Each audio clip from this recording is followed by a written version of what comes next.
Guys, Real Sport, Bar TV. It doesn't matter if you do it in a man cave, in your van, on your couch, with a painted face. Whatever it is, just get behind your team. Newcastle. Go the Knights. Go Barra. With your favourite cold one in your hand. Our passion, our game, our beer. Tooheys New, for the love of footy. It doesn't matter if you do it. 15 Callum Adams, 16 Cam Burgess, and 18 Tim Harlow. Two powerhouse real NRL clubs, rich in history, and today the Seagulls and the Goannas are looking down the barrel of premiership glory in September. Should one or both of these sides make it through to the last Sunday, the real NRL Grand Final. And who better knows these two sides than their respective coaches, Dean Noonan and Craig Miller. Dean has done what many in our game may not have been able to do. And in such a short amount of time, he has been able to take this side from the bottom of the ladder into the 2015 real NRL finals. He got them there. Dean got his side, his Seagulls, to the 2015 real NRL premiership. While Craig Barney Miller, he knows only too well this time of the year. He's been to the NRL final series for the past 3 seasons, but this year it'll be with a new look side, a new look identity for him at least, the Cessnock Goannas, for the very first time. So between these two experienced coaches, ladies and gentlemen, they've both developed and nurtured a stack of new guns. But one thing is for certain, Dean Noonan and Craig Miller have taught these players the same old traditions of what it takes and means to be a Seagull or a Cessnock Goanna. So here we go, it's Saturday afternoon football. We've got a bumper crowd here at Carl Oval. It's Old Boys Day. It is the Seagulls in front of the Cessnock Goannas right here on home soil. And where else would you rather be than right here at Carl Oval as we say good afternoon to Morgan Campbell. Well, Peter, you know very well there's nowhere else I'd rather be than here at Carl Oval. This will be a cracker today. Lakes, they need this. They've got the wobbles in the last couple of weeks. They had a loss to Curry very unexpectedly a couple of weeks ago, and then they had another one here last week against Central, or at least at St John Oval last week against Central. After the bright start with the 5 wins in a row, they've had a few stutters along the way. So this is a very big game for them today to try and get on the straight and narrow again. As for Cessnock, well, they've been up and down all season, but last week I don't think I've seen them play better. They demolished South last week, and they demolished Lakes when they played them earlier in the season. So this will be very, very interesting indeed. The winner of this is probably going to end up at the home final, so there's plenty on the line. Well, I just touched on that these players, especially the Lakes United side, they want to be here. They want to play for their coach. They want to play for their region. And I don't know if you've caught up with the news, Morgan and listeners out there, but this week Chris Adams and Brad Murray have re-signed for another year. So that's just a testament of what Dean Noonan and his coaching staff have done in this part of the world. Well, there's obviously a lot of belief amongst the players and amongst the club. You'd have to say that of all the differences that Lakes have made this year, signing Chris Adams and Brad Murray's been the main one. They've added some real class to this team, and that'll be evident today. They're going to need to steer them around the park on this wet field, and Cessnock are going to find them very hard to handle. So it's a big re-signing for Lakes and a big boost heading into the semis. Lakes United, I don't know if everybody's across this competition here in the real NRL, but we have first grade, then of course we go down into reserve grade, open grade and 19s. It's not just first grade that have been producing the class on the form. They're in first spot in reserve grade, they're in first spot in open grade, a phenomenal effort. Mind you, 2 seasons ago, Lakes failed to win a game. Last year, they only won a handful of games. 2 years later, they're heading to the semi-final series. A remarkable turnaround. And everybody out here, doesn't matter if it's the players or the sponsors, for staying on board and getting behind a side that may have not have been up there in the last 3, 4, 5 years, but to stay with them through the thick and the thin is a remarkable effort. And speaking of this man who has re-signed for another year, he's leading them out this afternoon. He's the captain. He's a former Cessnock goanna. First season with the Lakes United side, Chris Adams. What a rugby league player he has been, not just here in the real NRL competition, but also for the Newcastle Knights. Let's not forget he's played first grade at the top level in our great game of rugby league before venturing into the New South Wales Cup and then back where he wanted to put it most in the local competition here today, Morgan. Yeah, you're quite right what you say. It's been an unbelievable transformation of this club in a couple of years, and these fans deserve every bit of what they've had over this season, and you can see that because they keep turning up. It's a miserable day here today, but the grandstand's full and they're going to make a lot of racket, and that's one of the things Cessnock need to overcome. Drizzly afternoon here in Carl Oval, out here on the lake. Not so sure expecting which way these conditions may face one or another as we see the Cessnock goannas coming out onto the field right now for the customary shake of the hands, which was introduced into the Country Rugby League competition for the very first time in season 2015, and fans and clubs along with their players have certainly embraced this new identity. What we might do, we might go through the Lakes United Seagulls as they'll take to the field here this afternoon. At fullback we have Jake Mackin. On the wings is Matt Craig and James Barker. The centre pairings of Marcel Ikanofo and Josh Charles. The 6 and 7 is Jay Sullivan and Brad Murray. The 8 is Hayden Jeans. Chris Adams is the captain and the hooker, the former Cessnock goanna, who I just mentioned re-signed this week for 2016. The back rowers for the Seagulls, Ben Sams, Dylan Harton, Rob Mason and Josh Hayes. The interchange of Casey Burgess, Callan Adams, Chance Burgess, and the oldest out there, possibly for this afternoon's clash, is Tim Harlow. The Cessnock goannas, well, we might quickly go through those sides as they take to the field today as Cessnock get us underway. Brent Mendai, in his second game for the goannas, will be the fullback today. Joe Bradbury and also Cal Orchard. Brendan Williams and Sean Metcalf in the centres. The 6 and 4. The 8 is Metcalf. Willie Hedder, he's gone from 7 into 9. Craig Barney-Miller looking to strengthen up the hooker position heading into the finals of 2015. Alongside him will be Alec Fatter, Corey Barber, Reid Hugo, you can't miss him, he's in the headgear, and locking the scrum is Brendan Halad. Josh Dimmick, Dunstan, Sam Atthorpe and Trent Hawes, of course, will be the interchange players off the bench for this side with the football, the Cessnock goannas. A quick tip today, Morgan, who do you think they'll go through to the 2 competition points?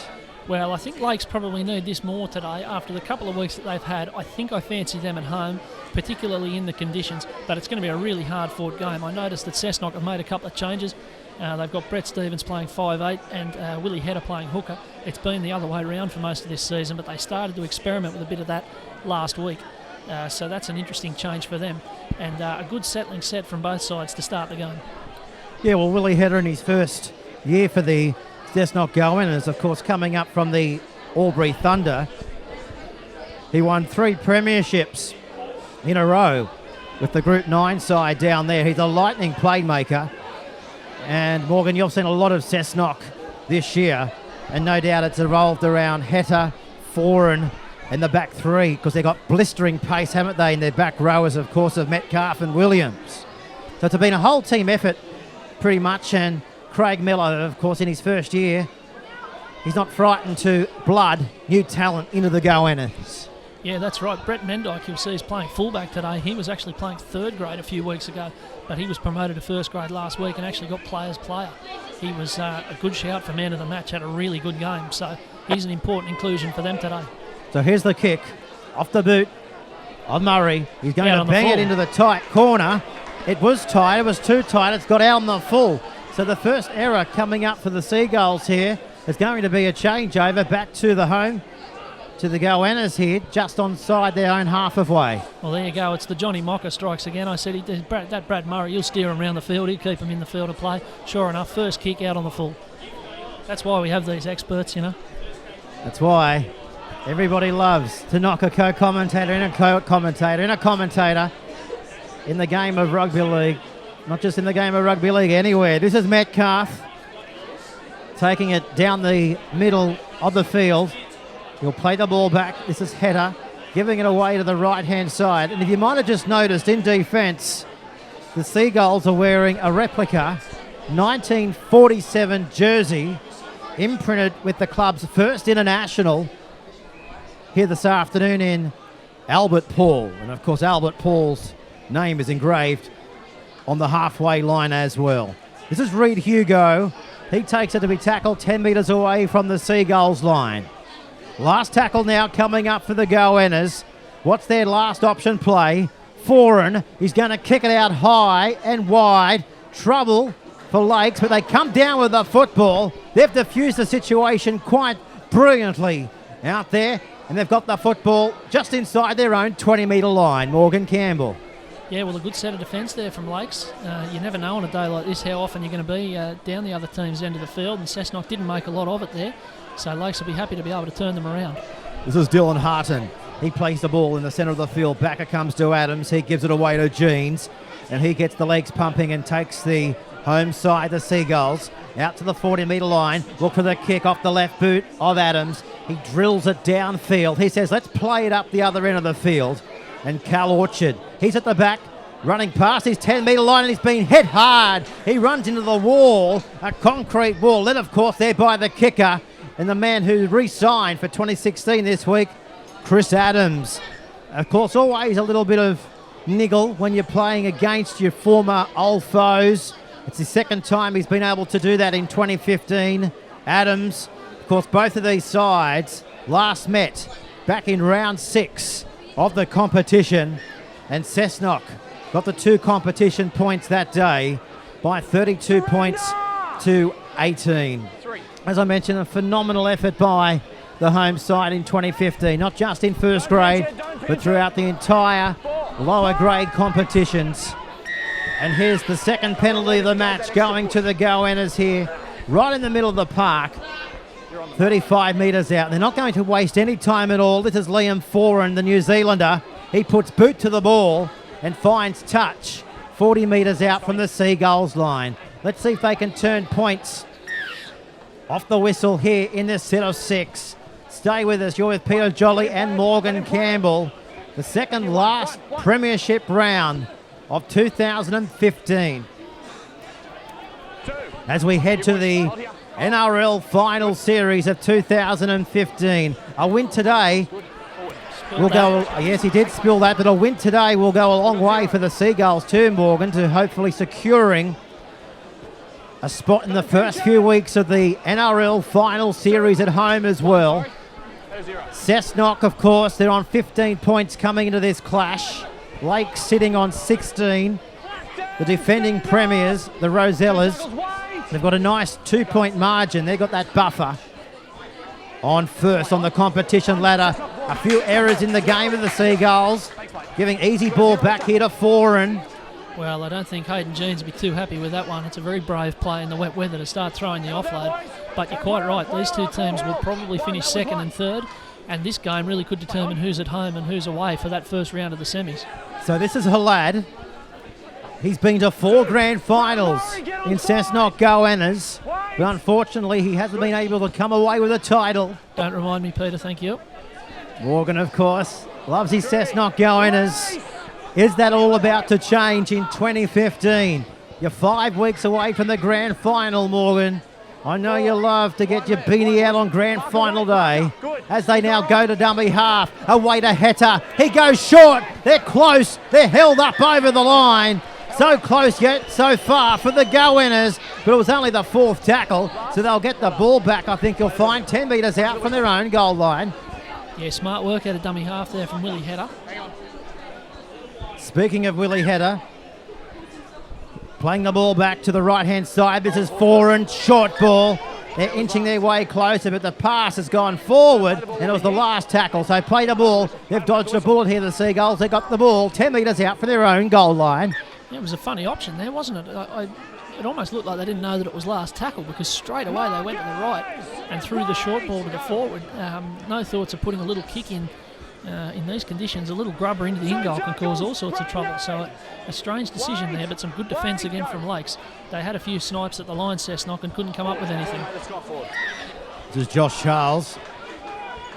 I think you'll find he's going to say a forward pass here. Our referee and the man in the middle this afternoon is Tom Taylor. He's assisted out here on the western touchline by Tom Aylett. Working the eastern corridor will be Greg Ricketts. So this is 2 versus 3. This will give us a good indication of how both of these sides are travelling as we go inside the NRL final series in a few weeks' time. Back to Foran. He'll play the ball. Waiting a dummy half, it's header. Giving away back to Hawes. He's off the bench and runs straight into Josh Hayes from the Seagulls. Well, they've had all the possession in this match, the Goannas. After 9 minutes, they haven't been able to come out of this end with points, though, have they? Are they about to do that now? They've made a whole meal of that, though. Oh, dear, oh dear. No advantage. So first knock on to Cessnock here. Well, great awareness there from Lakes. It's one thing to jar the ball out and get it back, but then Jack Mackin came flying through the middle. And if he'd have been able to take that cleanly, you could shut the gate. He was under the post. So that was great counter-attack there from Lakes. So Willie Heta, the highest point scorer in the NRL competition this year for the Goannas. Look for him if he can get the ball into open pastures. 2 tries, he's booted home 24 goals. He's their go-to man along with Foran and also Willie Heta. Brent Mendyke at the back. Only his second game for Cessnock. A few weeks ago he made his first grade debut. And Craig Miller had no hesitation whatsoever to put him back at fullback. Tighten the back up there for the Goannas on that day. He'll be looking to do exactly this here again today under cloudy skies as Murray puts in a kick downfield. Orchard played at the ball. He's going away to pick up the dribbly ball before Hayden Jean says, come back here, Mr. Orchard, and we'll take you into the hard turf, especially hard out on the edge. It's been drizzly in the last 8 hours here in Belmont. The cricket pitch has looked worse as we've ventured out here to Carl Oval throughout 2015.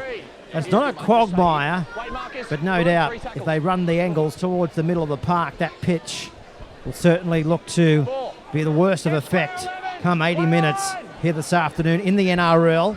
This is Willie Heta giving it away to Barber. He tried to brush away. They say come back here and he'll put you onto the deck. Back it comes to Foran. He's going to angle this ball in towards touch. He's got a good kicking game with him, Liam Foran. Of course, the New Zealander. He's only 26 years of age. He's played a bit of NRL with the Melbourne Storm before he went over to Super League and joined Salford. And then, of course, getting a release from the London Broncos to come back to Australia in the off-season back here in February. And he's been quite a good buy for Craig Barney Miller and the Goannas and the Newcastle Rugby League competition as a whole so far this season. Yeah, he has. That was a smart kick, just plugging it into the corner. That's more like what you'd expect to see on a wet day. But what you said before is absolutely right. Cessnock have had all the ball. They've had all the field position. And it's still 0-0. So Lakes will be very heartened by that, as will their coach. Well, Craig Miller, his son, played a few years ago for the Melbourne Storm, and that's where the connection came as the Seagulls losing the football. A knock on and a knock back. So the Goannas, the pendulum is in their favour. You wouldn't think so, though, on the scoreboard. It's been them, haven't they? Inside the last 12 minutes, it's probably been an 80-20 split inside the Seagulls territory, and they wind themselves up, and taking it forward is Fatter. He loves to get his hands dirty. He's that sort of player that represents the old-fashioned grunt. Loves it. Foran giving it back to Williams. He bounced away from one. He's still going inside the 10-metre zone before they finally hold him in the tackle. Centre of the field. The Seagulls back on their own goal line. Here they come away. Back to Mendyke. Turns it back on the infield. They're dropped down only about 2 metres out. They're short to the left of Seagulls. Which way will the go-inners come now? It comes back to Header. He finds Foran. He goes himself. He got it back to Hugo. And Hugo's going to be tackled there by Hayes. 5 metres out from the Seagulls line. Here they come. Back to Foran. Under all sorts of pressure. He's dropped the ball. Seagulls come away with it, Morgan Campbell. 5 metres out from their own goal line. Well, again, the blue and gold wall there, they're not getting anywhere near them, Cessnock. They're getting a lot of ball, but they haven't really even looked like cracking them open.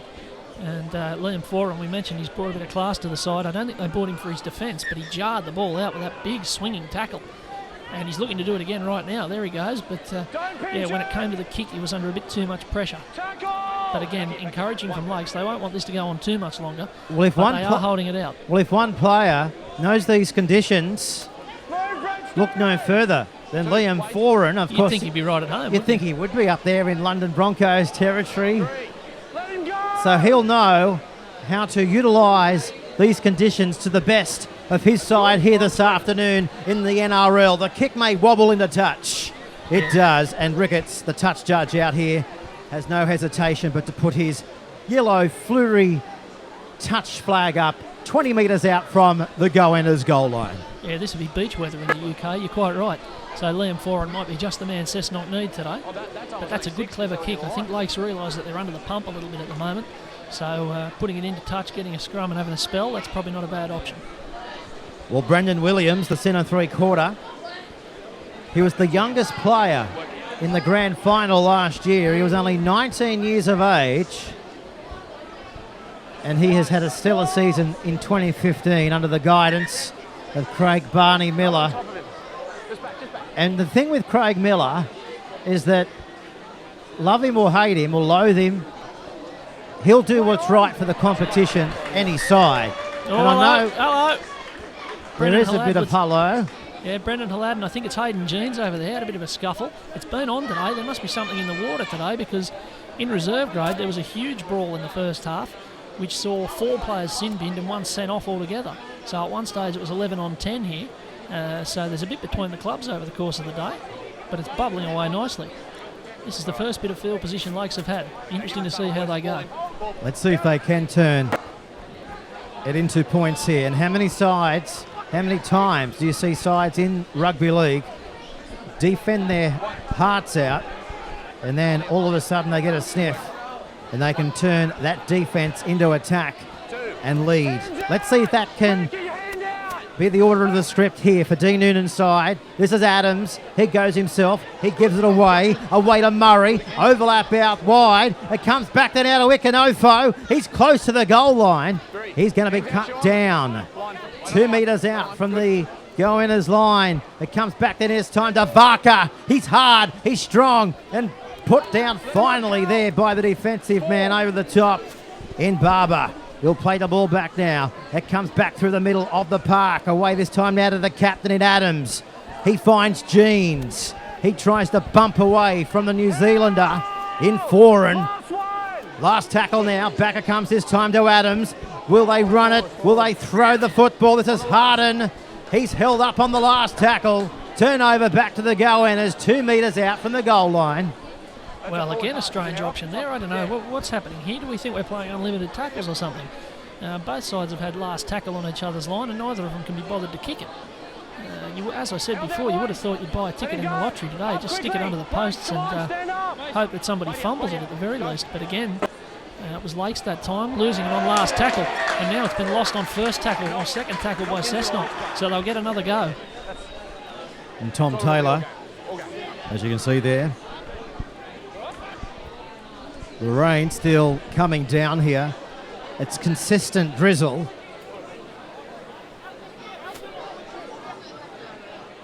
just nuisance side of rain that you'd expect up in the northern part of England, I guess. Just having to know that you've got to go out your front doorstep with that umbrella. Let's see what they can do here. They're tough, they're hardy, and they love this type of football. This is Charles. This is 2 versus 3 in the NRL series. Back it comes this time to Sullivan. Speaking of foreign, he had to go in there and take the ball carrier. Adams goes to dummy half. Gives it across this time now to Murray. He fires it back to Burgess. He takes the shot there of Alec Fatter. 2 metres out. Quarter of the match gone. Back to comes to Adams. Away to Murray. They spin it to the left-hand side of the park. And that's where they're captured and brought down. This is Willie Hedder getting off him. Playing the ball back away now to Adams. Adams comes out wide, finds Sullivan. He finds Mackin. He slices through. He'll score, Willie. He's close. He's a metre out from the goal line. 0-0. It's still on here. They'll kick it in the in-goal area. Pressure for the Cessnock Goannas. They're not going to get back into the field of play. Goal line dropout. The crowd absolutely love that from the home side. Well, I think they're just happy to see someone kicking close to the line. That's what I was mentioning before.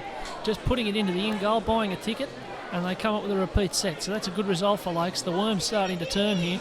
They've been under the pressure for 15 minutes. They're starting to put it back on Cessnock, and it'll be interesting to see if Cessnock can defend as stoutly as Lakes did up the other end. No starts here, guys. Well, if you couldn't have got a try, they got the next best thing, and that's getting the football back here. And what a kick.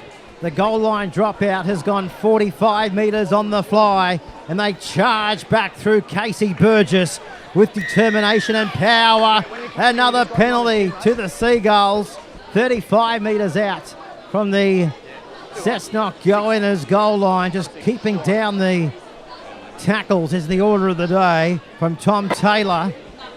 And Brad Murray, he wants to get on with it and bangs it in a touch. So the tackle count has restarted, and Harton, he flies onto the ball. He's tackled now 12 metres out from the Goannas goal line. He'll get to his feet. And waiting now, it's Adams. Dangerous. Gives it back this time to Burgess.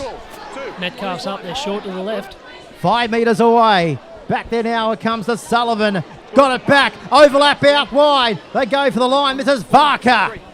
He's put down there from Sean Metcalf. He got back. He did. 2 metres away. Sullivan gives it away to Burgess. He spins. He weaves. He tried to put the foot down, but the defence was awake. 10 metres away. Back to Adams. He finds Jeans. The ball spills out. They're going backwards. Adams collects the ball. They dish it away. Back to Mackin. Intercepted. And the ball's come back now for the Goannas. They turn defence into attack here, Morgan Campbell, and come away with it just outside their own 20-metre line. Well, they're trying to use the ball there, Lakes, not bothered by the conditions, hoiking it about. And I must say, it hasn't come off for him yet. But Jack Mackin, he's really trying to get involved. He keeps coming back up on the inside like that, and he's got plenty of pace. And Cessnock are going to have to be very, very careful when he's looming up. Adams absolutely rattled him there as they come outside their own 40-metre line. What a fast, frenetic pace. It was a fair old tackle on Brent Mendite there from Chris Adams. There's a bit of amateur chiropractic or something. Dear, oh dear. Well, if you're the chiropractor, you'd be hoping he'd come and visit you. You'd be splashed in cash after that effort. Now they are manhandled and brought down 5 metres in from that western touch line. Of course, that was Brendan Williams. They advance the football. This is Charles towards his own 20-metre line. 21 minutes of rugby league gone here at Carl Oval. It doesn't come much bigger in the game than this. 2 versus 3. 2 weeks out from the NRL final series. And you're on Bar TV, the home of rugby league in 2015. They'll kick off the boot of Adams. Not the best kick he's ever produced, but maybe, just maybe, it was the best tactic that he's come up with. A wonky old kick has turned into a play out there from Cal Orchard. that possibly he didn't want to get out of bed for? No, Cal Orchard was very, very good last week. He's been in and out of first grade all season. He's played a few different positions. He had an absolute blinder last week, scored a ripper of a try from about 80 metres out. But he just got stuck under that one. And it's like this. It doesn't matter who you are or how shonky the kick is. Yeah, it's always going to be difficult to reel it in. So Lakes get another chance here. Someone's going to take one eventually, Peter. This is Sullivan. Goes himself. Gives it away to Mackin. Dangerous, elusive, big palm. And the go-winners, they come back here. We're going to drive you sideways. Penalty off the whistle of Tom Taylor. I tell you what, they're almost lucky that that's a penalty, Cessnock, because Jay Sullivan scooped that up and was going to go herring off down the short side, and he had Matt Craig with him, so they might have ended up being done a favour there by the referee. Harlow, first touch for him, gives it away to Adams. He dishes it up for Casey Burgess, and he's within about 5 metres of the Cessnock go-winners line. Here come the Seagulls, looking for first points after 20 minutes. Adams gives it away to Murray. They go short. Effective to Harton, and he's going to be cleaned up and driven backwards about 15 metres out from the go-winners line. Plays the ball back down out of the captain. This is Adams again. He gives it away this time to Hayes. He takes the shoulder of Brett Stevens, and they dish him into the dirt. Rain falling from the skies above. Here's the kick in towards the in-goal area. They go high. Everybody thought they were a chance there. But Mendai at the back for the go-winners ended up seeing that ball go over the touchline in goal. Back out to the 20. Tap restart. 24 minutes gone. No score between the Seagulls and the go-winners. Yeah, it would have been a nervous moment there for the Cessnock backs because it was a nice angled kick. Just had a bit too much on it. The rain just adding a little bit of theatre from the sky above. Good old-fashioned game of rugby league. It's everything we would have expected, isn't it? It's a stout, tough game. There's not a lot of points in it. There's Chris Adams cannonballing into a front rower. Doesn't matter how big they are for him. Into Tim Hawes. Takes his time to play the ball. He was under all sorts of traffic. Back to Stevens. He runs it into Josh Hayes on the halfway line. We've had 25 minutes here at Carl Oval. Foran decides this time to grub it along the concrete on the grass. It rolls up into the possession of Matt Craig. He comes across field, and Josh Dimmick is there, and they bring him front on into the turf here, of course assisted by Corey Barber. Now this is Varka. He's got speed, he's got agility, he's also got a great football brain, and takes a tackle there of Orchard. 5 metres in from that eastern touchline. They advance it up over the 40-metre line. As we said, a real typical grunt game of rugby league. Old-fashioned day. Speaking of the old-fashioned type of players, doesn't come much bigger than this. This man's been around the block a few times in Tim Harlow, just like this man in Adams, but he's still got a bit of youth in his spring. He'll play the ball back now, about 40 metres out. Back it comes this time now to Adams. Off the boot of Murray. He's going to kick it away from Orchard. The ball's going to go into touch. 2 metres out from the go-winners line. Well, you can just sense this is real type of NRL finals football. Well, we're seeing the reverse of what we saw in the first 15 minutes as there's a bit of stench out there again here. Trent Hawes is wanting to scuffle with Chris Adams. He might not have liked that big shot he copped a few moments ago, although it was perfectly legal. But we're seeing the opposite. We're seeing Cessnock now having to bring it back off their line, keep tackling on their line, and Lakes are really controlling the game at the moment. So the two powerhouses of the NRL, rich in history, going hammer and tong against each other here at Carl Oval. The lights, well, they're not on yet. I tell you what, credit to the under-8s that are just heading down the grandstand steps there. They're not bothered by the weather at all. They're heading straight out to play at half-time. And also credit to the seagull variety, the flappy types. There's probably half a dozen across the skies looking down onto their squad that call Carl Oval home. Let's see this time what they can come away with points. It comes back to Murray, gives it across, falling into the tackle there was Okanofo, 2 metres away from the goal line. 26 minutes gone in the match. Back to Harlow. He's hard to put on his back. They finally achieve it. A metre away from the go-inners line. He's lost it. Ball there. Harlow. The ball has just popped out on the go-inners goal line here.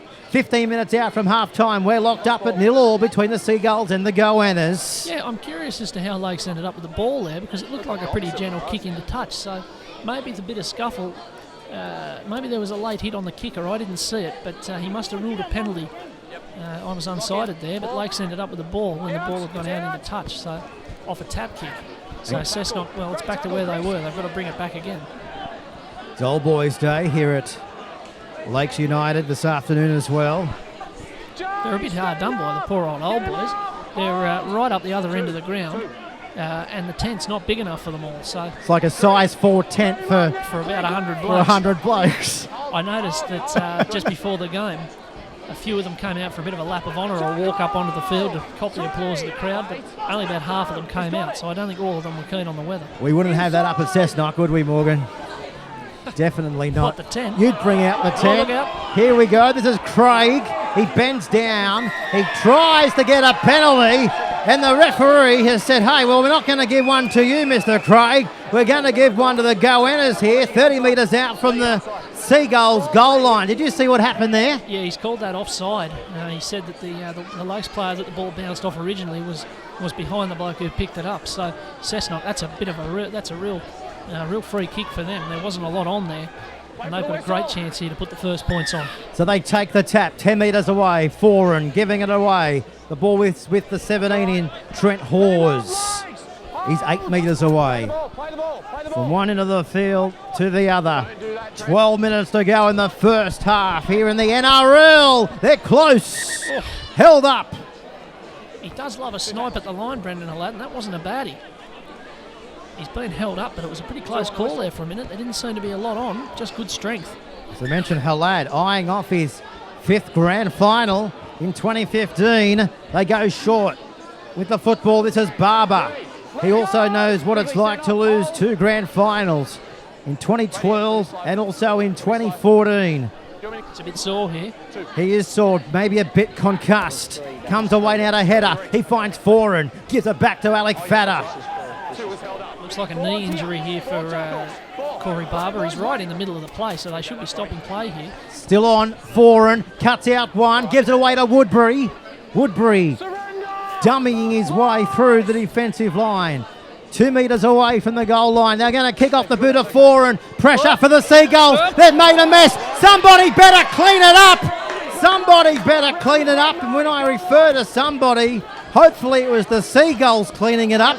They've answered the call. Goal line dropout. But, you don't want to see that 2 weeks out from the semi-final series. Well, that's the kick for the wet weather. They put it into the end goal, and you're always a chance of a little fumble there. The ball would be terribly hard to pick up off the ground. That's the last thing the fullback wants to be doing on a day like this. So a good, clever kick. You don't need to have the big bombs and the chips and the banana kicks today. Just simple, put it on the ground, make them pick it up. 0-0 after half hour of NRL. We're coming live. We're exclusive out of Carl Oval on a damp afternoon for rugby league. But so far, both of these sides putting on a brilliant spectacle. A crowd in the vicinity of up around 1,500 to 2,000 people watching this game unfold. 15 metres away from the Lakes United goal line. They come back through the middle of the park with a bit of grunt. Yeah, that's Corey Barber. He seems to have recovered. In 11, plays the ball back away now to Foran. He goes himself. He gives it away to Mendai. Try out wide maybe. Woodbury, great scrambling tackle. And they're going to try and push him into touch. And they finally achieve it. Well, rugby league at its best here at Carl Oval. Yeah, it certainly is. That's the sort of tackle that can really lift a game. I notice on the monitor here that because of the unfortunate angle we've got up in the grandstand, it looks like we're watching it through a prison cell, but it was certainly a good bit of defence. Just picked him up and dragged him over the sideline, and the crowd love that sort of thing. The crowd, you could not fit any more into this Western grandstand here. I don't envy the cameramen here at Lakes. It's one of the hardest grounds to film, I'd imagine. There's obstructions everywhere. I mean, we have the field. the privilege to broadcast at many grounds in and around New South Wales, but there's no other ground, I don't think, as far as the National Rugby League goes, or the real NRL, where you're right amongst the thick of it here, and the crowd are riding every tackle. Speak about light and shade in commentary. Well, you've certainly got it here at Carl Oval. This is Josh Charles. No theatre of the mind here when it comes to a crowd. You've got one right in front of you. Back to Harlow. He takes them up over the 40. Down inside the half by Sam Atthorpe. Yeah, you're quite right. It's a rainy day today too, so everybody that is here is up in the grandstand, and that makes for a terrific racket. And they really lift when Lakes are doing well. And haven't they had an opportunity to express their racket through their vocal cords in 2015? It's been a fantastic season, not just for first grade here at Lakes United, Great but run for reserve grade and everywhere. It was a good return, wasn't it, yeah, Morgan? Cal Orchard, he was tackled once and thought, no, I think I'll have another go. And the referee allowed it. Great run. And D. Noonan, he's got his side primed and prepped for their first semi-finals in a long time. He said to us throughout the week, one game at a time.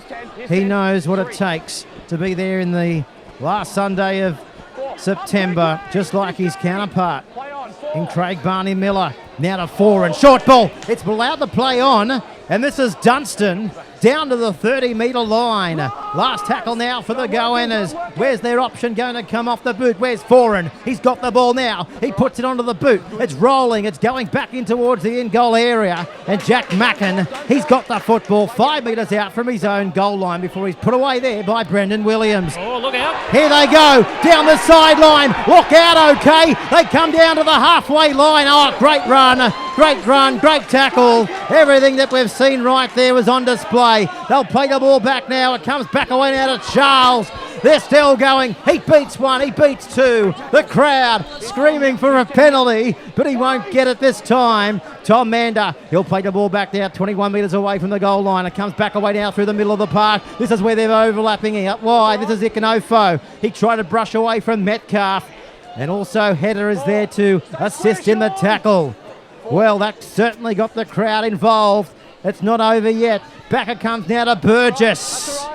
Last tackle now for the home side. Where will it come? Away now to Adams. They're going to kick it in the end goal area. What a catch. Are we at Carl Oval or at the Melbourne Cricket Ground? Well, we're not at the Melbourne Cricket Ground because our cricketers don't catch like that anymore. That was a beauty. Cal Orchard, he's been all over the place in the last few minutes. He's made the big run over there. Then he was behind the attacking line with a bit of a facial injury. He looked like he was in a bit of trouble, but got back into the line and took the catch.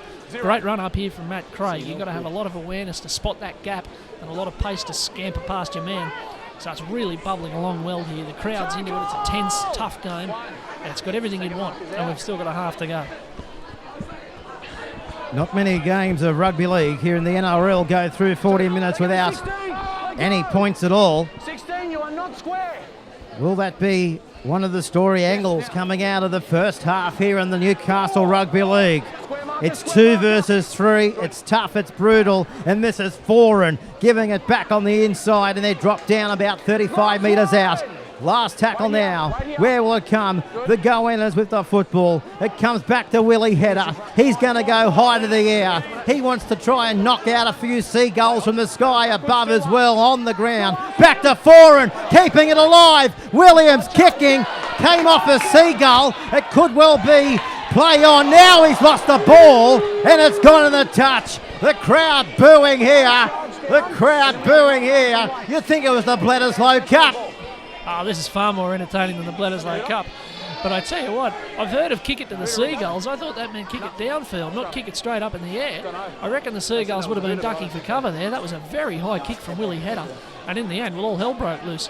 But Cessnock are going to end up with the ball back here in great field position again.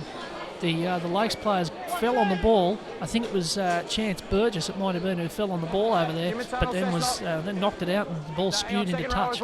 Well, we've got 13 Seagulls on the field, and we've got about 1,300 flapping their wings around at the skies above. Metcalf! Cop that! 31 metres away. from the line. Who wants it now? Back to Hawes. Losing the football. Picked up by Tim Harlow. Oh, dear, oh dear. Penalty. I think he knows Brendan Halad. He dropped the ball as Trent Hawes comes in wanting a scrap again. He looks like he'd rather have a fight than a feed, old Trent Hawes. He's been in everything. But to Brendan Halad there, he dropped the ball and I think out of frustration just threw the big swinging arm and collected the Lakes player right in the face. Well, we've got time off here as well. As you 3 minutes to go. Yeah, you would have seen on the footage there that he put his hand up to say, sorry, mate. I think he knew that he'd done it out of frustration and was quite apologetic. But it's still a penalty to Lakes. They'll be able to plug it downfield and have one more crack before half-time. So Brad Murray, ball in right hand. Hawes just getting a chat on the run there from our man with the ball and the whistle. Got the replay here. This is the William Hill replay. Well, we haven't had the replay much in the first half because it's been a game of frenetic pace. Here he comes. Oh, I dropped the ball. Whack. Have that, Tim Harlow. This is Josh Charles. Takes the shot of Hawes. 42 metres away from the goal line. Back to Casey Burgess. 2 minutes left in the first half. You're on Bar TV. NRL 2015. This is Callum Adams. Playing it back to Adams again, giving it away to Harlow. He's got a good offload in him, but he couldn't quite get it away there. Plays the ball back to Adams, giving it away to Murray. He finds Ikanofo in 3. He's 4 metres out. Last tackle now for the Seagulls, looking for first points. Sullivan kicking out wide. They go up. The Seagulls go up. Of the two-legged variety and the human variety, but the Goannas come away with the football and they've got the ball 8 metres out from their own line through Brent Mendyke. Yeah, he's very good under the high ball, Joe Woodbury. He's built more like a basketball than a rugby league player. He's very tall out on the wing and he got up above them to take that catch very, very nicely under a lot of pressure. Time off here in the dying stages of the second half. Brent Mendyke with a bit of trouble here as he went into that tackle. He's got a bit of a sore neck, it would seem. Just coming back into shot. He looks like he's ready to soldier on, but still a bit sore. Well, he's only new to top grade. It's only his second appearance in the NRL this year. And you'd love to be able to cement a fullback position heading into the NRL final series. He's got his opportunity. The defence, it's brutal again. They don't want to put Metcalf on his back here. They're going to scoot from dummy half out to the 30-metre line, looking for space, but the gap closes. Last tackle now, Foran punts it along the ground. At the back is their live wire in Jake Mackin. Dangerous, elusive, makes good territory before he's cleaned up 10 metres out from the halfway line. Captain in Adams, as I mentioned, signed for another season this week for the Lakes United Seagulls along with Brad Murray. So both of their signatures secured until the end of the 2016 season. This is Harlow. He's a game-by-game proposition. He certainly puts in there, doesn't he? He's been on the field for quite a while and keeps taking it up. Back there now to Adams, now to Murray. He's going to dribble it in towards the end goal area. Orchard's out there, spins, weaves, darts, try to get away from Barker. Beat 1, beat 3. Seems like he's been able to duck and weave through his whole way through the Seagulls side. Well, all he was missing there was Ginger Rogers. What about the fancy feet? He had everything on display as we go down inside the last 30 seconds here in the first half. Here in the NRL. You're with Peter Jolly and Morgan Campbell. Of course, next weekend we have the bye. Then the last premiership round of 2015. Then we have 4 weeks of final series. Foran kicking, chasing. Where's Mackin? He's at the back. There's going to be a penalty here to the Cessnock Goannas right on the near stroke of half-time. Yeah, shoulder charge on Liam Foran as he put that kick in. Cessnock, Liam Foran's keen to see the 2 here as the siren goes in the background. He wants Cessnock to have a kick at goal. Well, the siren has gone in the background, and Foran is going to belt the ball as far up towards the northern end of the field as possible. No. And Foran, with all of his experience in NRL and Super League, has been able to fail to find touch. Dear, oh dear. He's tried to put it into touch from 45 metres out, and he's put it dead. That was a 60-metre kick from Liam Foran, and well, it drew laughs from the crowd. You've got to laugh, don't you? Maybe they should have taken the two. But what a half this has been. As you mentioned, short on replays and traditional style highlights, but a real tough contest, and I've enjoyed it a great deal. It's been terrific. And whoever scores the first points in this second half, they might fancy winning 4 or 6-0, because it's been that sort of game, not many chances. But still very entertaining old-style rugby league. But one thing is for sure, if the first 40 minutes of this spectacle is anything to go by, in a few weeks when we start our NRL final series, it's going to be an absolute ripper of a final series. We go to the break at 0-0. 0-0 in first grade between Lakes and Cessnock Goannas. A rarity in rugby league, a rarity also in the game of Newcastle Rugby League. So we'll take a break, we'll regroup. The players have gone back to the sheds, they'll have their oranges, we'll do likewise and come back for the next 40 minutes. Who will it be? Will it be Lakes? Will it be the Goannas? A break and back with more at Carl Oval.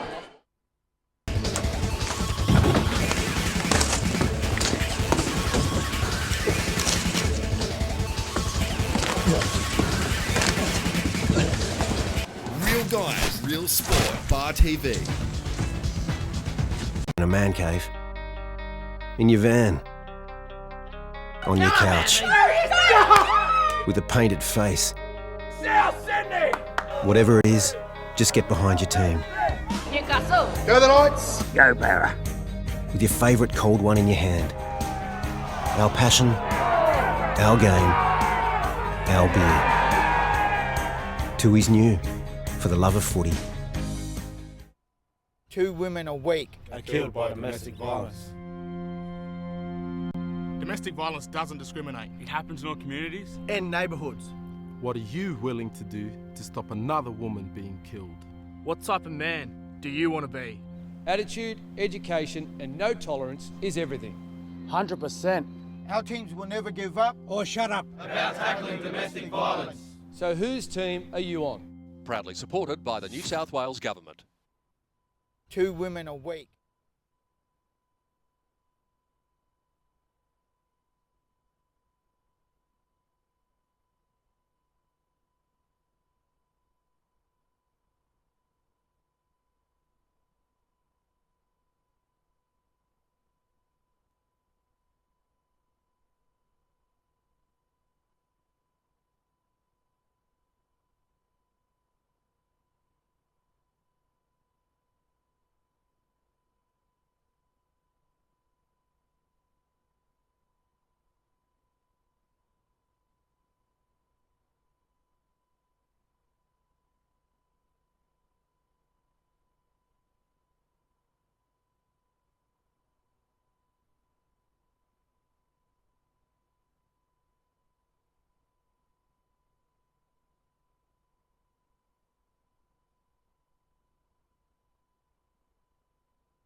And we're back for the second half here. The lights are on. The rain just being a nuisance. That's pretty much how you describe this nuisance rain. The ground, considering the elements from above, fairly good. Well, what a tight first half. You're not seeing things, ladies and gentlemen. 0-0 after 40 minutes of rugby league. Just trying to go through the records of 2015. Tweeting if I'm incorrect, but I don't think we've seen a scoreless first half of football in 2015, Morgan Campbell. No, I think that'd be right. I certainly can't remember one, and I've seen plenty of games.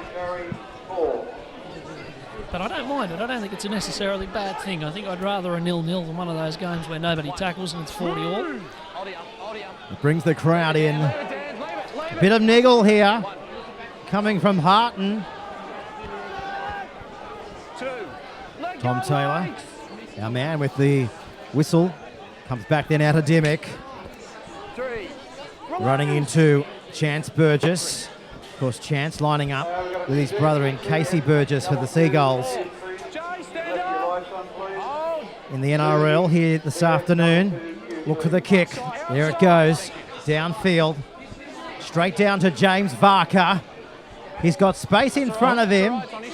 We know he's very elusive when he gets the football in field territory. And he knows he's got a good length of the field try at him as well. He's picked up numerous tries, numerous length of the field's efforts in 2015.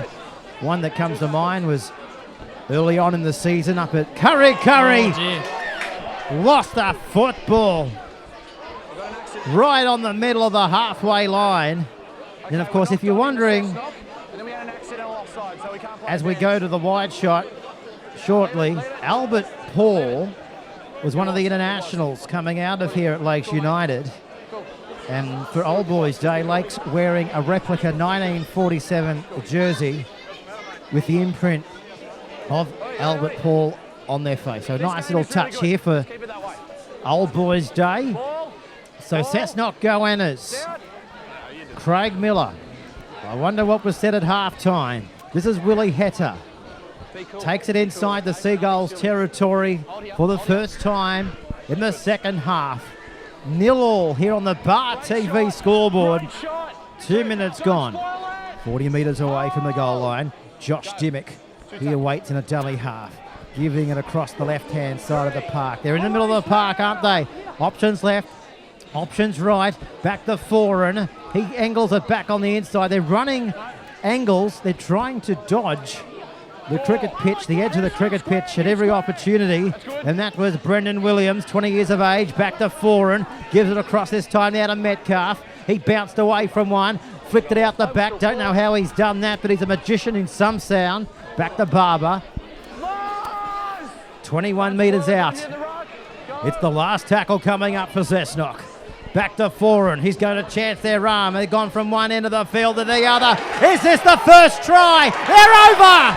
Brendan Williams has sliced them to ribbons. 4-0. We've had to wait 43 minutes for the first try. Well, it's been a tough battle. It's been dour for 43 minutes, but in the end it was just a bit of pace that got the job done. Brendan Williams, there wasn't too much on, and when that pass came over I thought it might have been the wrong option, but he just had enough pace to find the gap and slice through, and Cessnock scored the first try. It's been hard to split them on the balance of the game, so they probably deserve it given that they've taken their chance the first time in the game. As we roll the William Hill replay, foreign, as we said, all of his NRL experience and Super League experience came into show right there. And Williams, 20 years of age, one of the youngest centres that Cessnock have had over recent years. He knew how to get to the line and got the first four-pointer. Yeah, they were just a bit broken in defence there, Lakes. Their line was a bit broken. Josh Charles came flying up there, and when he missed on Brendan Williams, there was only going to be one result. So Willie Heta.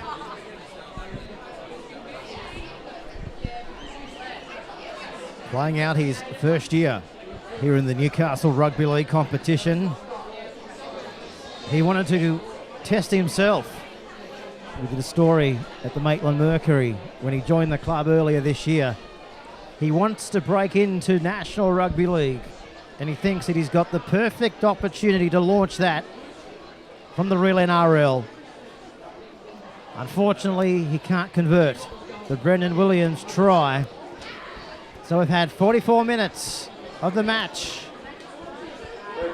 4 points to nil. The Goannas leading the way on home soil here at Carl Oval.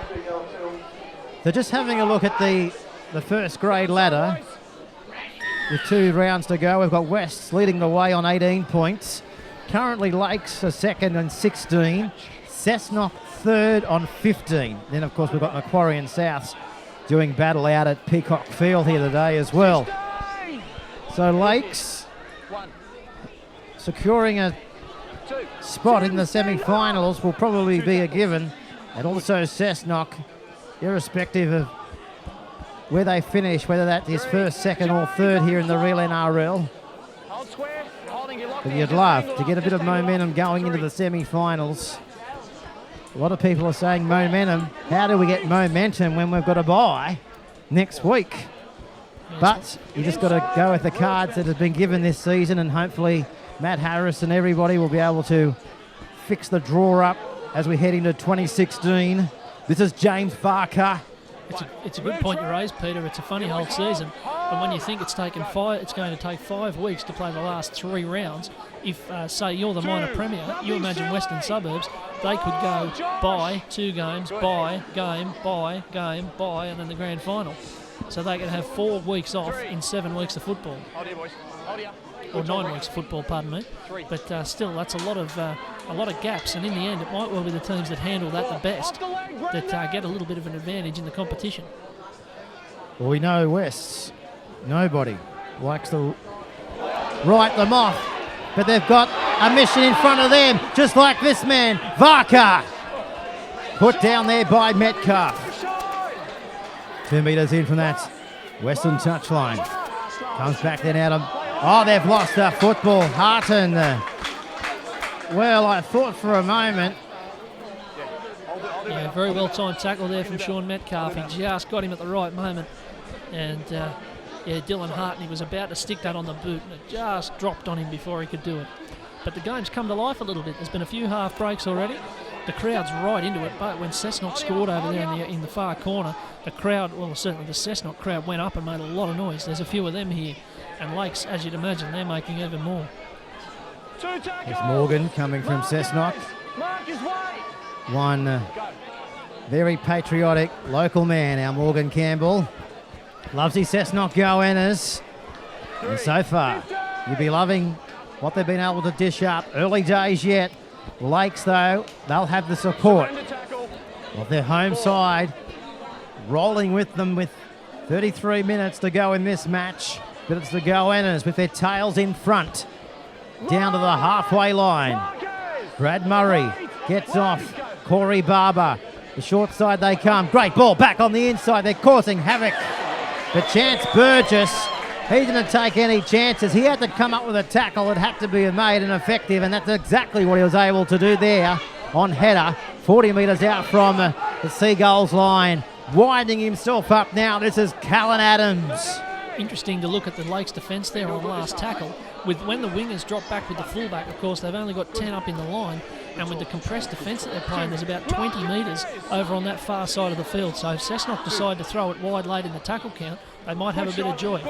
Well, Chris Adams, no, he's got that man with the ball at every opportunity if he wants to go to him. That's Tim Harlow.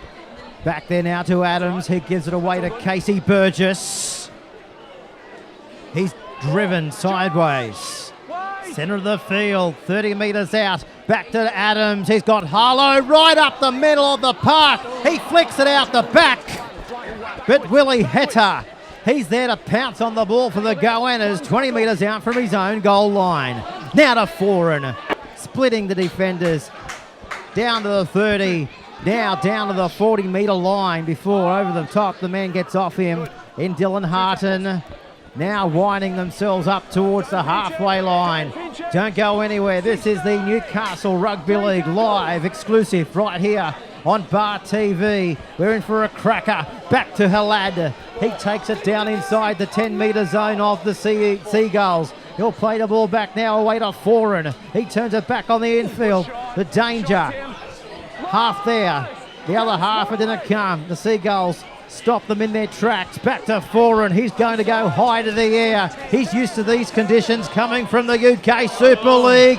Matt Craig. The ball's gone backwards. Now it's come back for the Goannas. They'll probably play the first knock on here, 10 metres out from the Seagulls goal line.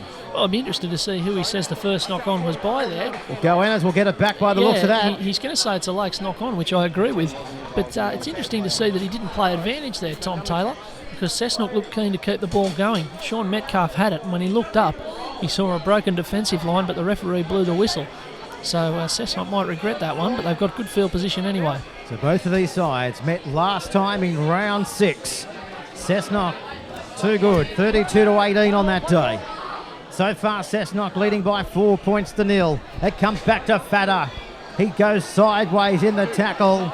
Of course, one of them downstairs was Chance Burgess. Plays it back there now away to Dimmick. Back to Foran. Great ball to Barber. He's close. He's over the line. Has he got it down? Corey Barber might have got the second try for the Goannas. He has. 8-0 kick to come. Well, where was he 5 minutes ago? I had him in the double. But anyway, it was a good barnstorming run. He's trampled over a couple of defenders. And Cessnock suddenly got the momentum all right. They haven't just got the first try, they've got the second one. And Lakes find themselves under plenty of pressure here in front of their home crowd. Well, the Cessnock Goannas, there they are on screen, rejoicing. Corey Barber in 11. And also the man with the ball in Trent Hawes. Now we've got a bit of trouble here. We might be able to get a shot. Back down on the 10-metre zone.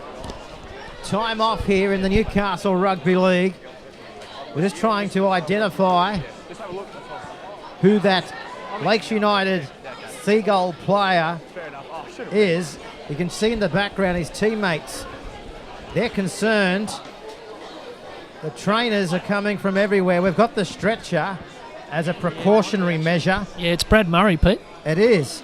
Brad Murray, of course, re-signed this week for another season with the Seagulls, along with their hooker in Adams. As we go to the William Hill replay, this was the try as Corey Barber just crashed his way over and left Murray in his wake. Oh, yeah, you can see him. He just comes he must have just copped it in the head there because he comes bouncing out of the tackle in a bit of a bad way. So that's a bit of a nasty one. He's up on his feet now, getting a little bit of treatment. So at this stage, it looks like he might stay on, but he's got a bit of blood as well. So he's getting the trainer's assistance at the moment. Hopefully they can patch him up and he can continue. In fact, there's two of them behind there, both with blood. So credit to Brad Murray there. Of course, the visual looked a lot worse as he was able to get back up within 30 seconds and drop back to where he is right now behind his goal posts with his side. So Willie Header adds the extras. So we've had 51 minutes of the Newcastle Rugby League. It's Cessnock leading by 10 points to 0. Well, they've just come out fired up, haven't they, since the commencement of half-time. Lakes, they haven't brought their first grade game into the second stanza. Yeah, you're quite right. Cessnock have come out the stronger, no question at all. Just as they did in the first half, to be fair, but the difference is that now they're taking their chances. They're getting a similar lot of possession. I should notice as well that looks like Reid Hugo's about to come back on, and he's their 6th interchange, so they've gone through them pretty quickly. 6 interchanges in 50 minutes. They haven't got that many left for the last half an hour of the game. But I know we've got a lot of Seagulls fans clicking on to our live stream here today, and taking our coverage is up through Cessnock Leagues Club. This could be the moment. This could be the game changer for them to get possession and finally tell their fans that they are the side to look out for into the finals.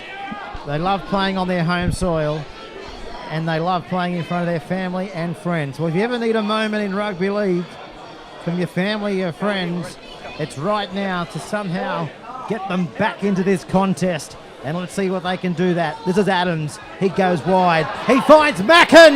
Mackin still going down to the 20 before he's going to be brought down. He gives it back to Sullivan. They cut out one to find Adams.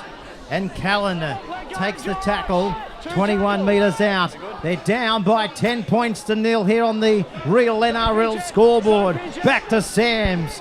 3 Goannas over the top to wrap him up, ball and all. Now to Adams, electric, losing it though, right on their 10-metre line was Jay Sullivan. Uncharacteristic mistakes by the Seagulls. Yeah, it's a bit of a sickener, that one for Lakes. They were building pressure nicely there. That was a good set, and that looked like it was about to be the knockout punch. But the ball went to ground. Cessnock survived. It'd be interesting to see whether we see a similar kind of change of momentum in this second half, where Lakes will get their chance to have a lot of the ball and a lot of the field position.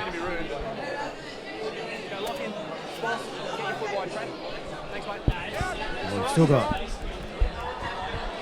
over 28 minutes to go in this match. It's a contest. Both of these sides in this fixture up to their heads. And this is the defence coming from the Seagulls, which is trying to force the error. If they can't force the error, they're trying to capture the Goannas down in this end of the field and rely off the kick to get them out of trouble. So that is tackle number 3, and the Goannas are back out to their own 30-metre line. They're charging with a bit of vigour, and they're dropped down just short. There by Craig and also Adams. They'll work the left-hand side of the park. Good tackle, the tackle of the match, without question. Reid Hugo, he's just come on. He might be heading back to the bench after that one. That was huge. If you want a few bones rattled, that's how you do it. Now this is Mackin on the back, running into a brick wall, of course, led by Alec Fatter. Again, they scoot from dummy half. That's good run out of dummy half. They picked up 5 metres there. And back there now away to Varka. Dangerous again. He knows how to pop that pass away, and that's why they're not tackling in 1s or 2s. They're tackling in 3 and 4s. They spin it back to the good hands there, wasn't it, there by Sullivan, giving it away. Pressure out here. Craig trying to get away from Woodbury, and they push him towards the sideline and push him in a touch. Yeah, always a dangerous game when you start trying to tiptoe down the sideline. And once Joe Woodbury had hold of Matt Craig there, the sideline was always favourite. Well, especially in these conditions, I guess, as well.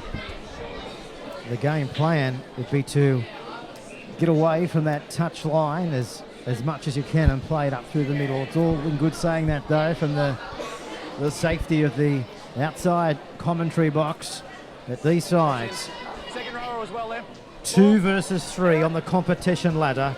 West leading the way on 18 points, Lake 16 and Cessnock 15.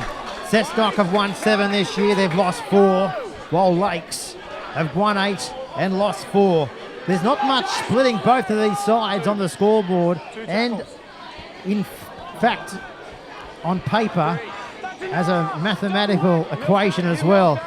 The Goannas have averaged 28 points in attack, they've conceded 23 in defence, while Lakes have averaged 24 in attack and conceded 21 in defence. So it's very even across the scoreboard, across the spectrum, whichever way you want to read this match here this afternoon. This is the last tackle. Look for the high kick, maybe look for a knock on, and look for a kick from Foran in frustration. He's not a happy camper, Liam Foran. No, not a great mistake to make there, 40 metres out centre field, but I should mention that it looks like Brad Murray is off the field at the moment, so we said that he looked like he was all right after that hit, but he's not on the field at present, and that's a huge loss for Lakes, and a lot more responsibility for Jay Sullivan now, who has to run the team on his own with, I suppose with Chris Adams, but also you can see that Lakes have had a huge lift in their defence. The last 2 sets have been hitting a lot harder and a lot more intense, so they're trying to lift. They might have had a razz from either the captain or the coach after letting in those tries. So big news Brad Murray has left the field. He suffered a knock in defence. In the 43rd minute, he got up, but possibly as a precaution. We don't know. We're not privileged to know the extent of the injury, so we just hope that Brad Murray is okay, because he's just signed on for another 12 months here at Lakes United, and he's also the competition's highest point scorer with 83 points. And on top of that, you don't want to see the best playmaker possibly in the game maybe being sidelined as this team heads towards the semi-finals for the first time in many a year. One thing's first, this is Adams giving it across. They're going to go short. 2 metres out from the goal line. 10 points to nil. The Seagulls with the ball. Adams short again, inching and barging their way close, aren't they? Crawling down to the 8-metre line. Back it comes now to Adams. He's going to kick for his number 14 and Casey Burgess. Well, but Burgess can't get there. No try, 10-0. But if anybody's going to lift the Seagulls, it's going to be their captain. In Chris Adams. Yeah, clever little kick there from Chris Adams. I wouldn't mind seeing a bit of a replay of this, because Casey Burgess fancied that. It was it must have been close to simultaneous, in which case it should have been a Lakes try, but we'll have a look on the replay. It must have been very, very close. There's a few down for both sides at the moment, particularly Cessnock, who have got, that looks like Willie Hetta. He's down, and possibly Brendan Halad. Well, this is it on the replay. There mustn't have been much, Casey Burgess coming through. No, good decision, referee. It's Corey Barber getting through there under the posts, and it's very, very close, but he got his hand on it. Yeah, well done, Tom Taylor, right on the spot. That's why himself. That's why Tom Taylor's the referee, and I'm up here in the grandstand. And this is why we've got a goal line dropout off the Buddha Forum. Well, if you ever want a carbon copy to get field territory up the other end, that's how you do it. And Casey Burgess, he winds himself up and takes them down towards the 30-metre line. So we're locked inside the 30-metre line. Back then out at Sullivan. 21 metres away. Now to Adams. Full of NRL experience for the Knights. Lost pass. Chance Burgess. The ball's just gone behind him. Scrumble back down. 20 metres out. Cessnock will get the feed. Yeah, he'd be disappointed with that, Jay Sullivan. He was tackled low by Reid Hugo there and thought he could still throw the pass, but he was obviously a bit off balance, and that sent the pass a bit haywire.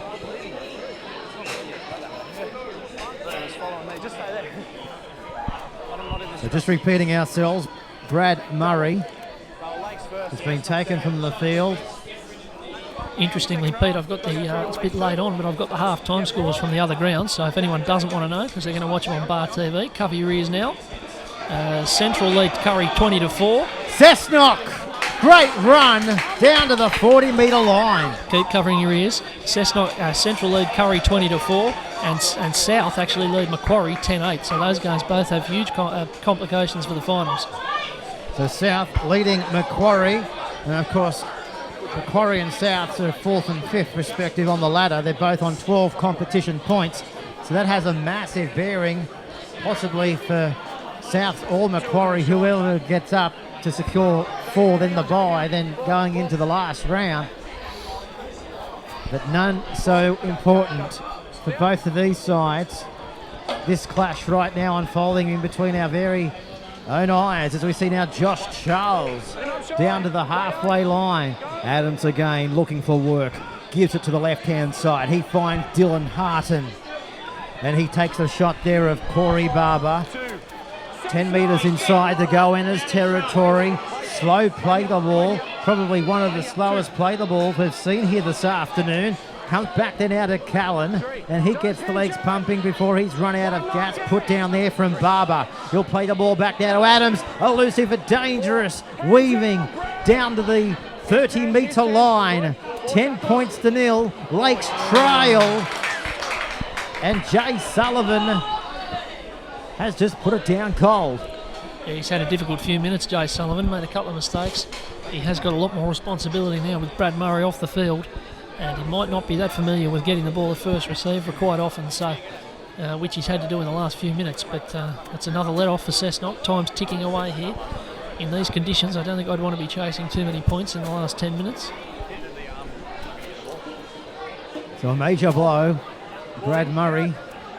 Oh, hang on, he's back on the field. He's now, as I was just going to say, has now come back onto the field. So they're back to their full complement. Well, and their playmaker is back.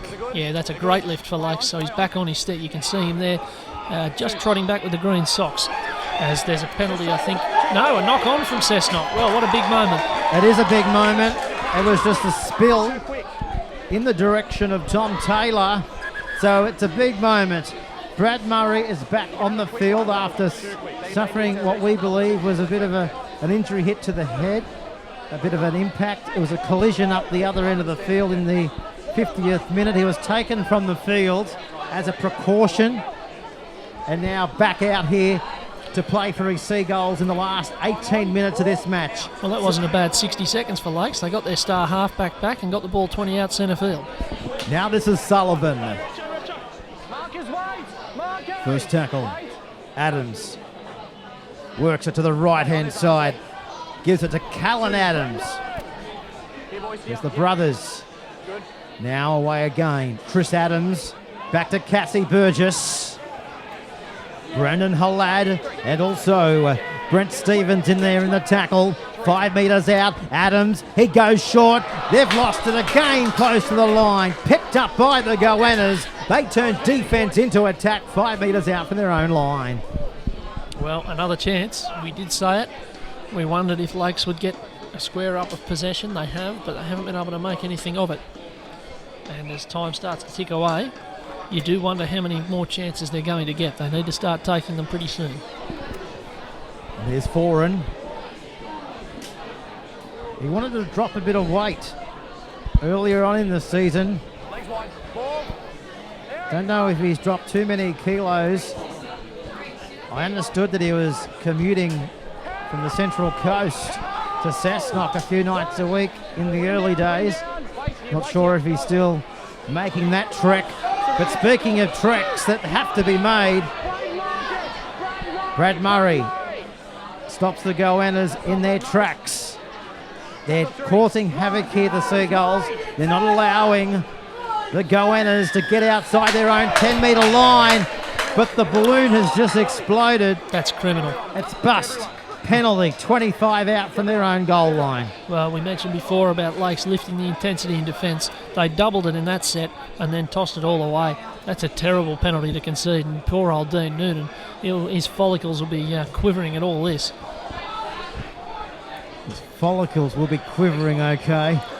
He's up here in the grandstand, looking on to his side in the last 20-odd minutes of this match. It goes without saying, 10-point margin, doable. Once you start adding another 4 or 6 onto that, not so sure how you'd come back from a 16-point margin in the last 15, 16 minutes of this match. Team place 2 under the pump. The Cessnock Goannas, third on the competition ladder, leading by 10. Back to Fatter. 12 metres away from the goal line. Here they come again. Away to Foran. He goes short. This is Dimmick. Dimmick taken there by Adams. Away to header. Foran kicking. Did well there, the fullback for the Seagulls. Now he's lost the ball. Play on. They'll barge their way close into touch. Well, he thought for a moment he was going over the try line, but then the Seagulls, they rose as one and barged him over the touchline. And they've given Lakes the ball back. I don't know quite how they've worked that out. I think they've said it's been stripped by Cessnock in a one-on-one because Cal Orchard came up with the ball, but Lakes are going to get it back. Oh, they might have said advantage too, I suppose, but Lakes, crucially, are going to get it back, so nothing lost there out of that little moment, which, again, would have sent poor old Dean Noonan into a bit of a tailspin. Lakes, they want to get it up the other end of the field. Who are they going to look forward to give them that opportunity? Will it be this man, Chance Burgess? He's played strong. He's made good impact off the interchange bench. could it be this man, Varka? Down to the 40-metre line, they're still going. 8 metres away from the line. Do they look to their playmakers in this situation of the game? This is Casey Burgess. He's straight through. He comes down inside the 40. 14 to go. Adams away to Sullivan. Overlap out wide. Charles, he offloads the ball. Craig, he's still going. 2 metres out from the line. Seagulls on the attack. Back to Murray. He's kicking for his centre. They go up and into touch. He was looking for a seagull, but he found something else that was white, which was the chalk. Yeah, they're going to find the ball back, though. That's the important thing. That was a great kick over there to the corner. That really was a lottery. And Cal Orchard, he's been so good under the high ball all day, but he overran that one. He ended up underneath it and went straight over his head. But Lakes are going to get it back. They're starting to throw some decent punches here. And if they get one, Cessnock will be feeling the pressure not only of the 13 blokes out there, but the couple of hundred up here in the grandstand. So this is going to be a big 15 minutes in this game and in the season. You got time off, Hayden? If you're ever down by the equation that they're down at the moment, you'd love to come back in front of the vocal fans. And this is their time now. Let's see what they can dish up to the Goannas. They're causing havoc. 5 metres out. 10 points to nil on the Bar TV scoreboard. Adams goes away to Sullivan. He offloads the pass. They're close. They're over. They're over. Josh Charles has got the Lakes United Seagulls on the scoreboard for the first time. 10-4. They're coming back. Yeah, 10-4, big buddy. They've been looking for it. They've been playing better football the last few minutes, Lakes. It's almost as if they've forgotten about the weather and started just chucking it about like they would on a dry day. That piece of play over on the far side in the last set was the best bit of football we've seen all day, and they've been moving the ball from side to side all of a sudden. And big Josh Charles, he was just too big and too strong. And as I said before, they're going to really lift now. They're going to have the crowd behind them, and Cessnock are going to have to dig in. This is it on the William Hill replay. Take a look at this. Sullivan giving it away to Josh Charles. He beat Liam Foran and crashed over. 20 to the right of the post. The kick's a beauty. They've converted it. Don't go anywhere. 12 to go. Cessnock hanging on desperately. 10 points to 6 here at Carl Oval. Yeah, Liam Foran will be disappointed with that one. He had him round the legs and just let him go, and that was how Josh Charles was able to slither through that gap. So that's a bad miss close to the line. But there's time enough if good enough here. This is going to be a real grandstand finish. The lights are on. And the Seagulls close the deficit to just 4 points. The kick goes into the in-goal area, and this is where they bring their attacking play back to the 20-metre line before Sean Metcalf closes them on Varka. Back to Hayden Jeans. He takes Brendan Halad for a ride. The captain is with it. This is Chris Adams. He loves these situations. Running the ball and offloading to Josh Hayes. Away to Sullivan. Ball goes behind Mackin. They go away and clean up the scraps. That's what they had to do, and that's what their fullback has done. Here's the kick. Adams bangs it downfield. Away to Orchard. Cessnock. 38 metres out from their own line. Good field territory to start your fresh set of 6. This is Brent Mendyke. 8 metres out from the halfway line. Centre of the park. Now to Woodbury. He goes for a dig from dummy half. He can't brush away from Chris Adams.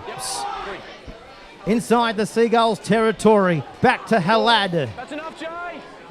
10 minutes ago here in the Newcastle Rugby League. Hullad slowly to his feet. Back then out to Apthorpe. Last tackle. Will they go high? That's the intention of Foran. Where's Mackin? Ball's gone behind him. He's got to get back into the field of play, and he has. What an effort. Superb effort, game-changing effort. Not only did he get back, but now they've got the penalty. But James Mackin there, he got the drops, he's in his own in-goal, but had a good turn of pace. Most fullbacks wouldn't have got out of there, but he was quick enough. He had the turn of pace to get past those first couple of defenders, and now with the penalty, instead of Cessnock having the ball a couple of metres out, Lakes are going to have it close to the halfway line. On such things can a game turn, Peter. You're exactly right. And Sean Metcalf there, the big and rampaging centre. Just gusting for air. So time back on here. We have around 8 minutes of play. 10 points to 6. It was 0-all at half time. We've seen 16 points of football in the last 30 minutes of the match. Lakes, the home side, in possession. They're lining up to take it towards the halfway line. I'm not particularly superstitious, Peter, but there's a lot more seagulls turning up just at the moment. They're flapping about everywhere. I don't know if that means something. I'm just suggesting that it might. We'll find out. Keep that thought in mind. Adams, Sullivan, inside the Cessnock territory by 12 metres. Back there now to Adams. Go short. They're up quickly, the Goannas. They needed to. And that was Josh Dimmick leading the charge, leading the Goannas' defensive attack. They're all onside. What a catch by Cessnock. Diffused the situation. Ripper of a catch, Cal Orchard. In a pressure situation, they don't come much tougher than that. And he made it look so easy. So the Seagulls here, they need to trap them down inside here. Time off. Oh, hello. Oh, what a brain explosion. Penalty. Brent Mendyke. He's had a moment there. He's had a real moment. And the coach will be having words with him after the siren. Whatever happens here today, just a bit of niggle there with the marker. And Brent Mendyke just lost his temper for a moment. Went for a bit of a slap across the mouth. And suddenly Lakes have got the ball and hitting hard. Craig Miller pulling his hair out right there. Brent Mendyke in his second game in top grade. Away to the right-hand side. Good tackle. Ball and all, one-on-one. Now this is Adams entering the play this time. It's Sams down inside the 10-metre line. Defenders are calling them out left, Peter. Adams. They come the commentary side. Away to Harton. 4-point ball game with 5 minutes to go. And Lakes are down by 4. Is it for much longer? They're going to score! James Barker has got us back at 10-all. 10-all. James Barker has done it off the brain explosion of Brent Mendyke. Oh dear. What about the play from Brad Murray? We had him written off for the game, and he's come back onto the field, and he made just to set up the winning try. There's only about 5 minutes to go here, and that was great awareness. We said it at the start of the game. Chris Adams and Brad Murray, and they spotted that they were short on the left-hand side, and you'll see on the replay, Brad Murray gets the ball from Chris Adams after this tackle, and they snap it down the short side. You can see Sean Metcalf, he's the centre, and he was involved in the tackle, so they knew they were going to be short. And as they went to the left, Brad Murray held it up, and James Barker was always going to score there. And you can see the Lake supporters getting in the camera shot. They loved it. The scenes of celebration here at Carl Oval. Our cameraman is despairing because the Lake supporters, they're out of their seats. Win, lose or draw, success has not come to this part of the world in many years. And don't they love success in 2015? Dean Noonan, of course, not just first grade. They've had success. They're in the top 2 in all grades in 2015. Now the kick, pressure kick. He's used to pressure, Brad Murray. He's the highest point scorer. He's banged over 35 goals from all over the park. Concentrating. This to broke the deadlock. It looks okay. It's coming around. He's kicked it. He's kicked what no other man in Newcastle Rugby League in a pressure cooker situation may have failed. He's the leading try scorer and the kicker as well, and that's why calm, absolutely calm as a cucumber, as cool as a cucumber. And it is 12 points to 10 on the NRL scoreboard. Brad Murray, there you go. He was off the field and it looked like it was coming apart for them, and he's come back on and changed the game. And they've got across here. Both the tries have been scored since he came back onto the field and started steering them around, and he's put both the kicks over from out wide, and that could be the difference in the end. That'll be a penalty. It's all coming apart for Cessnock and the Lakes crowd. Well, they're kicking every ball and making every tackle now. More than 2,000 spectators in here at Carl Oval. There may be 2,000 in here for the last home game of 2015, but they'll be making the trek more than likely back here in the first few rounds of the Real NRL semi-final series, and maybe, just maybe, all the way through to Hunters Stadium on the last Sunday in September. A gutsy effort. They were down at minutes into the second half. They were down 10 minutes into the second half by 10 points to 0. And they've been able to grind their way back into the match. And of course they've done it also without, for a few minutes, Brad Murray. And Brad Murray looks like he's back to his peak. And speaking of him, he's got the ball now. Can he lay on another try? Ikanofo, he's down about 8 metres out from the Goannas goal line. 2.5 minutes to go in an absolute ripper. Back to Murray. He turns it back on the infield. Back to Sams. Last tackle now. Where will it go? Adams wants a try. Oh, they've put it down. Hayden Jeans. Well, that was the game if they scored. That was the game. Hayden Jeans, line wide open. You can't blame anyone.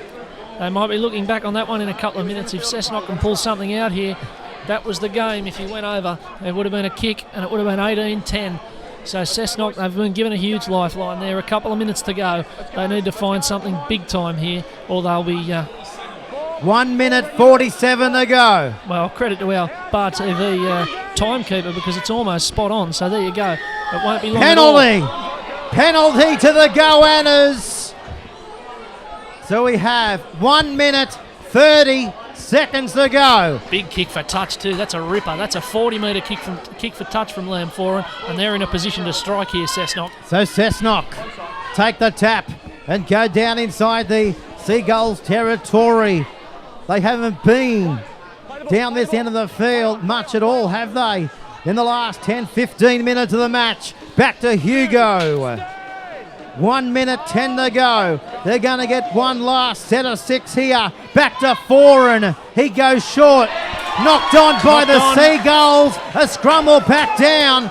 More than likely, you'll see the away side being given the scrum. The crowd booing. They don't like that decision, but I think it was the right one in the end. Yeah, it was the right one. From but it Tom was Taylor. I don't know if it was the right one from the forward who passed the ball. It was a very risky play without much on, but they've got time enough here. They've got a full set. They should get through a full set. Well, it's been a game of high emotion, and this is Brent Van Dyke. He's tackled only 12 metres out from the Seagulls line. 50 seconds to go here in the match. They cut out one to go to Barber. He offloads the ball away to Metcalf. He bounced away from one, and they finally put him into the deck about 5 metres out from the Seagulls line. The Seagulls hanging on desperately here. 2 metres out. Nail-biting stuff here at Carl Oval. Back to Metcalf. He charges towards the line. The siren It's going to go in the background any it's moment. Over. It's over. Referee has said he's heard the siren. The game's over. That's it. That's all she's wrote. They've come back from the dead. Lakes United have come back from the dead at half-time. They've come back from the dead to knock off Cessnock by 12 points to 10. What a second half for Lakes. A ripper of a second half. They're probably lucky that that was a knock on from Cessnock, because there would have been controversy because referee Taylor didn't hear the siren first up, and he was going to let them have another tackle. So there might have been a bit of drama there, but that's a huge win for Lakes. They've really dug in today. They were 10-0 down on a rainy day. You're always up against it when that happens, but they've come back hard. They trusted their attack. They kept trying, didn't panic, and they've got the points in the end. Brad Murray probably got them across the line. I think when we start talking about Das Hundhaus man of the match, he'll be in the calculations, as we're going to hear the Lakes United song, which is a wonderful addition to the real NRL when we get a club song. But that was just a terrific game. Old style, hard, tough, gritty rugby league, and thoroughly entertaining, and the crowd here loved it. Well, Old Boys Day, it doesn't come much special when you can win a game of rugby league in the fashion that Lakes United have done in the second half here. You'd think they've won the grand final. They celebrate like that every week. Every time they win, Peter. This means a hell of a lot to this club. They haven't had many wins over the last few years, so when they have them now, they enjoy them. And they are, you're absolutely right. Celebrating like it's a grand final. The crowd's all up here giving them the standing ovation. The cameramen haven't got a hope in hell of catching the players, because everybody's on their feet and they're loving it, and so they should. It was a big win. Their last premiership round of 2015, and boy, haven't they done it in style.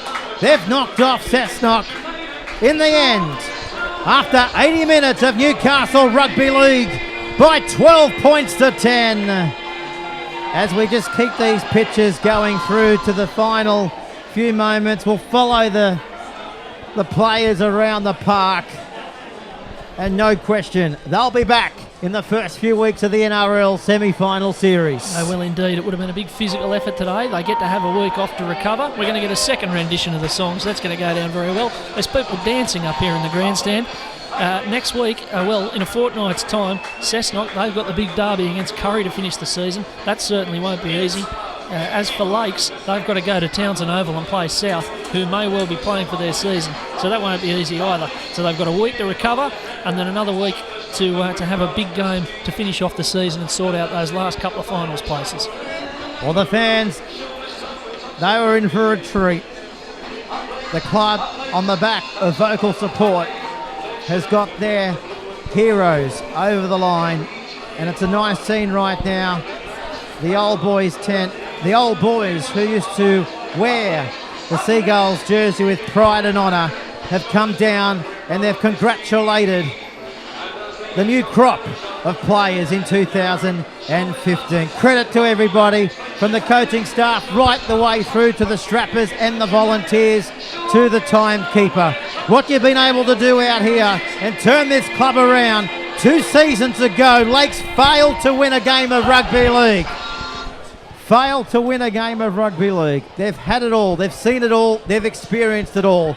And 2015, is it going to be their year? They're 5 weeks away from that question to be answered. Yeah, there's every chance that it will be. They'll certainly be there in the last couple of weeks, and it's going to be close games like this where things are decided very, very late. I think for man of the match for Das Hundhaus, it's got to be Brad Murray, as now we've got the Seagull carrying on. I think it's got to be Brad Murray, because he's the one in the last few minutes who came up with the plays to get them across the line. That Seagull is truly terrifying, Peter. Is he after you, Morgan? Have you got some chips in that pocket of yours? I'm not real keen on birds, so that's really not doing it for me. This has got a bit of a Hitchcock vibe about it all of a sudden. Yeah. Sometimes they give you a bit of a vibration, a seagull, in a spot that you probably don't expect it to vibrate. Anyway, on that note, we'll be back for the semi-final series. We'll leave the Seagulls here to rejoice with their fans on Old Boys Day. What a match, what a game, and what it promises to be a fabulous NRL final series in 2015. Lakes United, after 80 minutes, have knocked off Craig Miller's Cessnock Goannas by 12 points to 10. We'll be back in a fortnight. Until then, it's bye for now.